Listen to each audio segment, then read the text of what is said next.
Biratangaje kubona abategetsi b'Uburundi bavuga yuko umutekano ari wose, kandi mu vy'ukuri boneka yuko hariho abantu bakiri mu buhungiro, hariho abantu baguma banyuruzwa, kandi nabone nyene mw'ibanga bakavyemera. Ni ibintu bidahesha iteka igihugu, bidahesha n'isho nziza igihugu.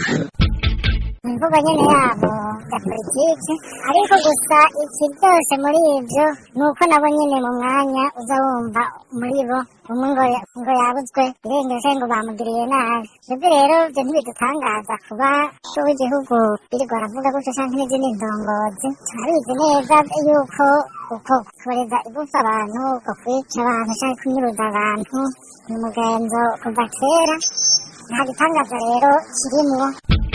Ejo bundi mu Rumonge harabaye abicwa, umuvyeyi aricanwa n'abana biwe, nta suite, nta wamenye ivyahereye aha, amatohoza ari vyagenze uku, abicwa baricwa, abanyuruzwa baranyuruzwa. None umuntu abuze uwiwe akagenda amazina yongo canke akicwa agatorwa isiga, yoca numa rero kugira ngo igihugu yerekane ko ari igihugu ciza.